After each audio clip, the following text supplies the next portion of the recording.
E aí pessoal, tudo bem? Seja bem-vindo a mais uma aula. Na aula de hoje nós vamos falar sobre um assunto bem importante, que é a profundidade real e aparente de um corpo submerso.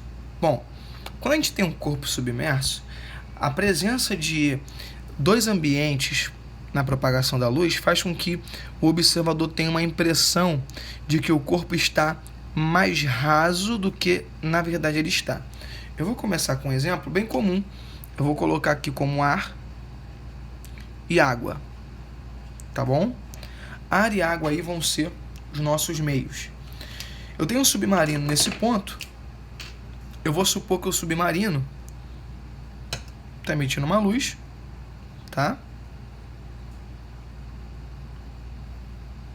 Essa luz, quando chega na superfície, vai para o meio menos denso, então ela se afasta da normal. Beleza, aqui a nossa reta normal. Só que o observador, ele vai ver o submarino exatamente nessa posição aqui, ó. Ele vai ver o objeto no prolongamento da imagem. Então, olha só, no prolongamento do raio. Então, aqui vai ser a imagem do submarino, enquanto aqui está realmente o objeto submarino. Tudo bem? O que acontece é que o submarino está a uma altura H. Eu vou colocar aqui a altura do objeto. Tudo bem? A altura do objeto. Enquanto a imagem vai estar a uma altura diferente de H. Uma altura menor. Tá vendo? Ou seja, a profundidade que ele observa a imagem é diferente da profundidade real do corpo. Como que a gente vai resolver isso aqui? Repare que, primeiro, ele formou um ângulo aqui, ó, que eu vou chamar de θ1.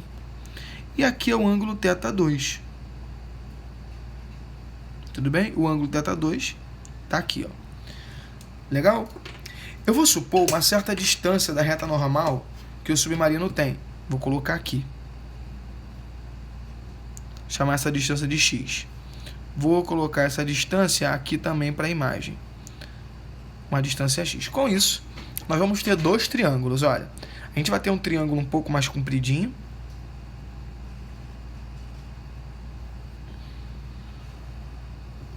Onde na ponta desse triângulo aqui está o nosso objeto. Está o submarino. Esse triângulo aqui, ó. Tá vendo? Esse aqui. Esse triângulozinho. Aqui eu vou ter o ângulo θ1. Aqui é a distância x e aqui é a altura real do objeto. Legal? E eu vou ter também um triângulozinho bem menor. Esse triângulozinho menor, ele está representando aí para a imagem. Aqui está a minha imagem. Tá vendo aqui, ó? X e agora a altura desse triângulo H e MG, que é a altura da imagem. Nessa altura eu vou colocar H e MG. O ângulo aqui vai ser θ2. Gente, observa uma coisa comigo aqui. Vai valer para essa equação a lei de Snell. Vou colocar aqui no cantinho, ó. Deixa eu dividir para ficar organizado. Eu vou ter o índice de refração do observador. Aqui é o nosso observador.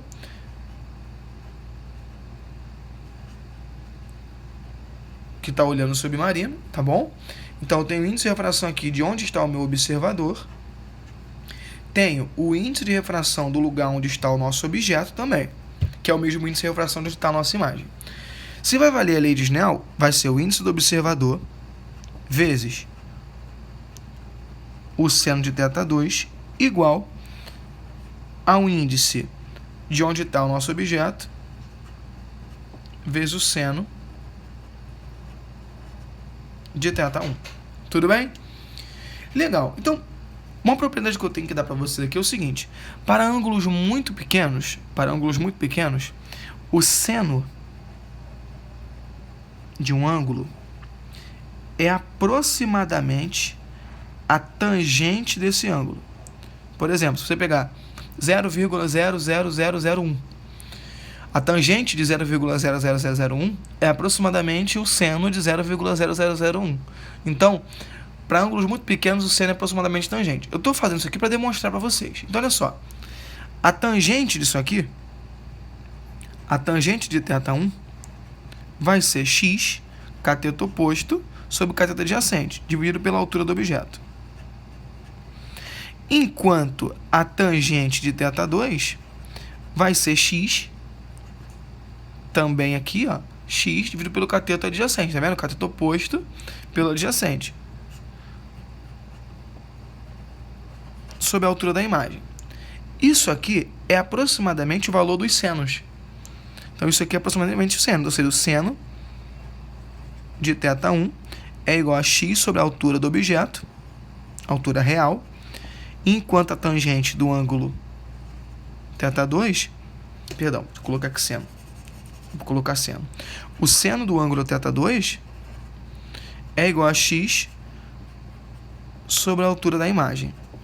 Então, eu vou substituir esses senos aqui na lei de Snell. Então, vai ficar o seguinte pra gente. Ó, vou colocar até de outra cor para você visualizar melhor. O índice de onde está o observador.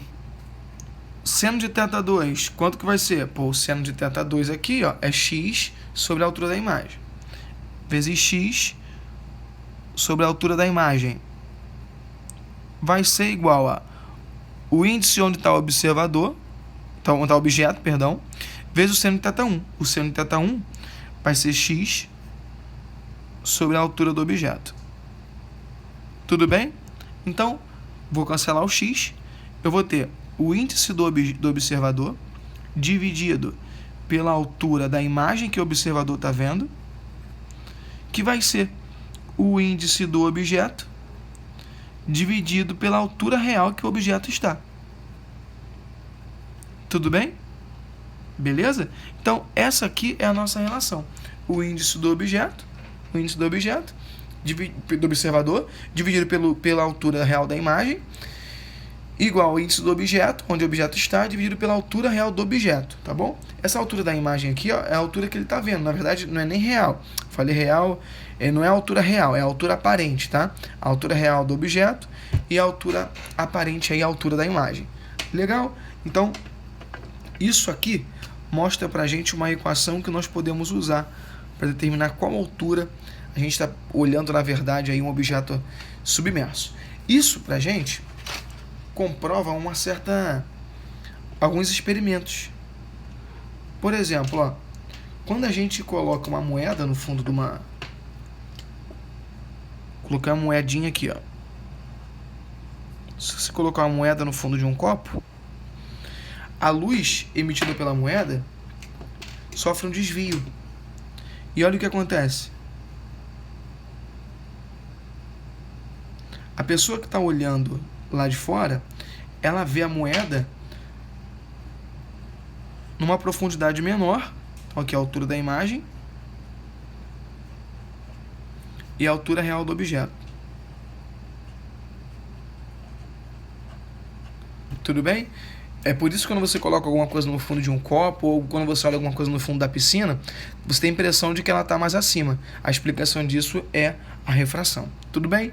Pessoal, até a nossa próxima aula aí. Tchau, tchau.